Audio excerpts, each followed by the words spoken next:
ආයිබෝවන් පුංචි දුවේ පුතේ. එහෙනම් අදත් අපි මේ එකතු වෙලා ඉන්නේ සමීර සර් YouTube channel එකක් එක්ක අලුත්ම තැනකට පුංචි ඔයාලව එක්කගෙන යන්න. අද අපි යන්නට සූදානම් වෙන්නේ පුතේ ලංකාවේ තේවතු වගාවේ ආරම්භයේ සිද්ධ වෙච්ච තැන. ලූල් කඳුරු අතයාය. මා මේ රැඳී සිටින්නේ ලූල් කඳුරු අතයායට ප්‍රවේශ වෙන මාර්ගයේ. ඒත් එක්කම මෙතෙන් ඉඳලා තවත් කිලෝමීටර් 5ක් අපිට ඉදිරියට යන්නට තියෙනවා. බොහොම දුෂ්කර මාර්ගයක් පහු කරමින් තමයි අපි මෙතෙක් වෙලත් ආවේ. ඒ වගේම තව දුෂ්කර මාර්ගයක් ඉදිරියට යන්නටත් තියෙනවා. එහෙනම් ගිහිල්ලා බලමු. ඔයාලට වැදගත් වෙන ස්ථාන කීපයක්ම නරඹන්න අපි සූදානම්ෙන් ඉන්නවා. එහෙනම් ගිහිල්ලා බලමු මොනවද මේ වැදගත් ස්ථාන කියලා. එකතු වෙලා ඉන්න සමීර සර් YouTube channel එකත් එක්ක.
හොඳයි දුවේ පුතේ බොහොම දුෂ්කර ගමනකින් පස්සේ අපි දැන් මේ ඇතුල් වෙලා ඉන්නවා ලූල් කඳුර සංරක්ෂණ වනාන්තරයට.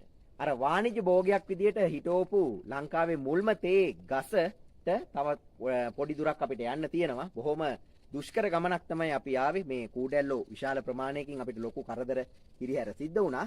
හොඳයි අපිට තව පුංචි දුරක් තියෙනවා යන්න. ලංකාවේ තේ වගාව ආරම්භ කරමින් හිටවපු මුල්ම වාණිජ්‍ය භෝගයේ විදියට හඳුන්වන මුල්ම තේ ගහ හොයාගෙන තව පොඩ්ඩ දුරක් අපිට යන්න තියෙනවා. එහෙනම් අපි මේ විදියට ඉස්සරහට ගිහිල්ලා බලමු මොකද්ද අපිට තව ඉස්සරහට දකින්න.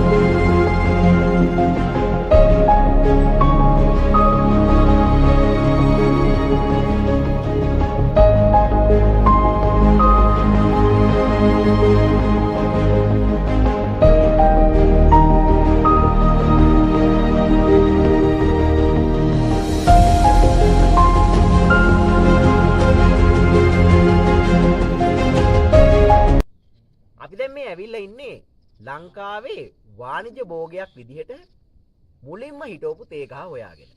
මගේ මේ දකුණු පැත්තෙන් තමයි පුංචි දුවේ පුතේ මේ තේ ගහ පිටලා තියෙන්නේ. ඒත් එක්කම මේ ස්ථානේ තවත් වැදගත් ස්ථාන කීපයක්ම අපිට බලන්නට තියෙනවා. අපි බලමු තේ ගහ නරඹන ගමන් ඒ ස්ථාන වලටත් ගිහිල්ලා මොනවද මේ අපූර්ව ස්ථාන කියලා.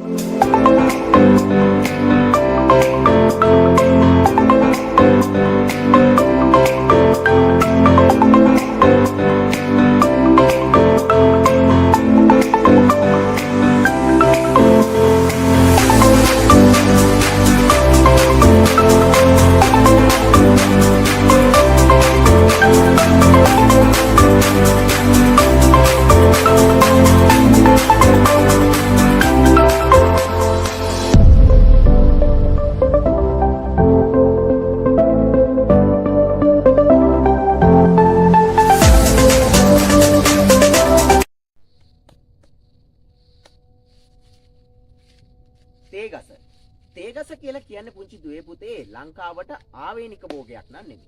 මේ තේගස මුලින්ම ලංකාවට හඳුන්වලා දෙන්නේ 1839 අවුරුද්ද. එහිදී වොලීච් කියන මහත්මයෙක් ඉන්දියාවේ ඇසෑම් ප්‍රාන්තයෙන් තේ බීජ ගෙනල්ලා මේවා පේරාදෙණිය උද්භිත උද්‍යානයේ රෝපණය කරනවා. මේ වෙනකොට පුංචි දුවේ පුතේ ලංකාවේ තිබ්බේ කෝපි වගාව. ඕගොල්ලෝ දන්නවා වතු වගාවක් විදිහට ලංකාවේ ආරම්භ කරපු මුල්ම වතු වගාව තමයි කෝපි වගාව කියලා කියන්නේ. හැබැයි මේ වෙද්දි ලංකාවේ කෝපි වගාවට ඇතිවෙච්ච රෝගයක් නිසා මේක ක්‍රමක්‍රමයෙන් පරිහානියටපත් වෙමින් තිබුණා. 1855 ස්කොට්ලන්ත ජාතිකයෙක් වෙන ජේම්ස් ටේලර් මහත්මයා රැකියාවක් හොයා ගැනීම සඳහා ලංකාවට එනවා. හැබැයි ඔහු මුලින්ම යොමු වුණේ වතු වගාව ගැන ඉගෙන ගන්න. වතු වගාව ගැන ඉගෙන ගන්න ගිහිල්ලා මොහු මුලින්ම ඉගෙන ගත්තේ තේ වගාව ගැන. පස්සේ ඔහු 1862 අවුරුද්දේ තේ වගාව ගැන තව වැඩි දුරටත් හදාරලා ඉගෙනගෙන 1866 අවුරුද්දේ හරියටම මම මේ ඉන්න ප්‍රදේශය ලූල් කඳුරු ප්‍රදේශයේ අක්කර 20ක භූමි ප්‍රදේශයක් එලි කරලා අර පේරාදෙණිය උද්දිත උද්‍යානයෙන් ගෙනාපු තේ බීජ මේ ස්ථානයේ රෝපණය කරලා තේ වගාව ව්‍යාප්ත කරනවා. මා මේ රැඳී සිටින්නේ මේ මොහොතේ එසේ රෝපණය කරන ලද පළවෙනි තේ බීජෙන් හැදුණු පළවෙනි තේ ගහ ඉස්සර. ගොඩක් අය මේක හඳුන්වනවා ලංකාවේ පළවෙනි තේ ගහ මේක කියලා. නෑ පුතේ. වාණිජ භෝගයක් විදිහට තේ වගාව ව්‍යාප්ත කරලා හිටෝපු පළවෙනි තේ ගහ විදිහට තමයි මේ ගහ අපි හඳුනාගන්නේ. අපි දැන් සූදානම් වෙන්නේ ජේම්ස් ටේලර් මහත්මයා ජීවත් වෙච්ච නිවස හොයාගෙන යන්න. අපි ගිහිල්ලා බලමු ජේම්ස් ටේලර් මහත්මයා ජීවත් වුණේ මොන වගේ ස්ථානයකද කියලා. ලූල් කඳුරු අතුරායට පැමිණෙන ඔබගේ ඇස ගැටෙන්නේ නැති ස්ථාන කීපයක් තමයි දැන් මම මේ ඉන්නේ. විශේෂයෙන්ම මම මේ රැඳිලා ඉන්නේ දැන් ලිප්ටන් සීට් එහෙම නැත්නම් ජේම්ස් ටේලර් මහත්මයාගේ ආසනයේ ඉදිරිපිට. ජේම්ස් ටේලර් මහත්මයා ලූල් කඳුර වතුයාය ගැන නොයෙකුත් තීරණ ගත්තේ මෙන්න මේ ආසනයේ ඉඳගෙන තමයි. ජේම්ස් ටේලර් සීට් එහෙම නැත්නම් ජේම්ස් ටේලර් මහත්මයාගේ ආසනයේ තමයි මම මේ දැන් ඉඳගෙන ඉන්නේ. ජේම්ස් ටේලර් මහත්මයා ලූල් කඳුර වතුයාය ගැන ගන්න සියලුම තීරණ අරගෙන තියෙන්නේ මෙන්න මේ ස්ථානයේ සිට බොහොම හොඳට හිතා බලමින්.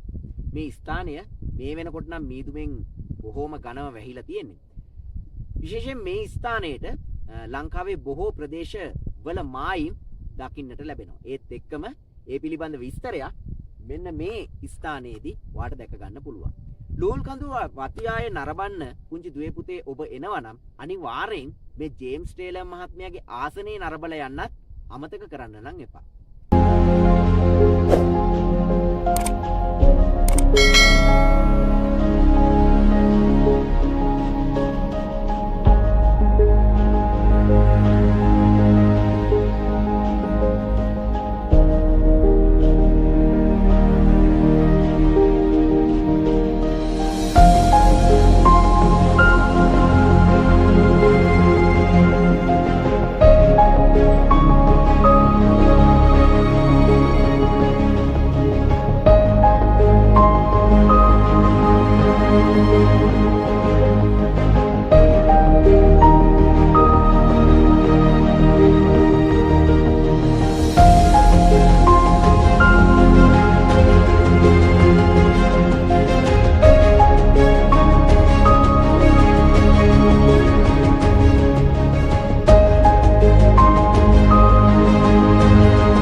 ලංකාවේ තේවතු වගාව ආරම්භ කිරීමට පුරෝගාමී වූ පුද්ගලයා. එහෙම නැත්නම් ජේම්ස් ටේලර් මහත්මයා පාවිච්චි කරපු ලිඳ තමයි මේ ස්ථානයේ ඔබට දකින්නට තියෙන්නේ. ලිඳ කියලා කිව්වට දැන් නම් මේක භාවිතයෙන් ඉවත් වෙච්ච ස්ථානයක්. ලිඳක සාමාන්‍යයෙන් ලිඳක හැඩයට සාමාන්‍ය වටකුරු හැඩයකට තමයි මේක සකස් වෙලා තියෙන්නේ. මේ ස්ථානයේ හඳුන්වන්නේ පුතේ ජේම්ස් ටේලර් වෙල් කියන නමින්.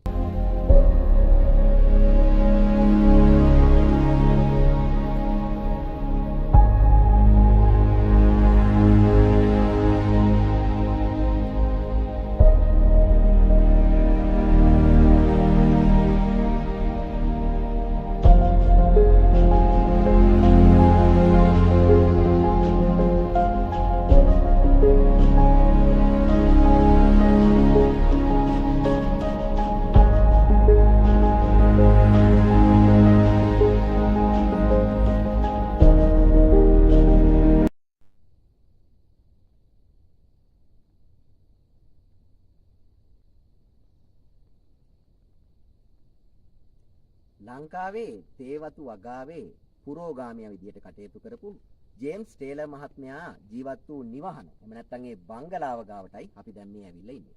බංගලාවක් කියලා කිව්වට පුතේ අද නම් එහෙක ඉතුරු වෙලා තියෙන්නේ නටබුන් විතරයි. මේ ජේම්ස් ටේලර් මහත්මයා මේ ජීවත් වෙච්ච බංගලාවේ අද ඉතුරු වෙලා තියෙන්නේ ගිනි උදුන හා ඒ චිමිනිය ආශ්‍රිත නටබුන් පමණයි. ඉතින් මේ බංගලාව ඉදි කරලා තියෙන 1865 වර්ෂයේ නමුත් අද මෙහි ඉතිරි තිබෙන්නේ මේ කොටස පමණයි. ඉතින් දුවේ පුතේ අද අපි ගොඩාක් කරුණු කතා කරා ලංකාවේ වැදගත් වාණිජ්‍ය භෝගයක් වෙන තේ වගාව ගැන. තේ වගාව ආරම්භ කරන්න පුරෝගාමී වෙලා කටයුතු කළේ කවුද? ලංකාවේ මුල්ම තේ ගහ ගැන මේ වගේ කරුණු කාරණා රාශියක් අද පාඩමෙන් අපි කතා කරා. ඉතින් තවත් මේ වගේ වටිනා පාඩමක් අරගෙන අපි එන්නට සූදානම් වෙනවා ළඟදීම නැවතත් ඔය අහමුවට. එහෙනම් එකතු වෙන්න දුවේ පුතේ සියලුම දෙනා සමීර සර් YouTube channel එකත් එක්ක.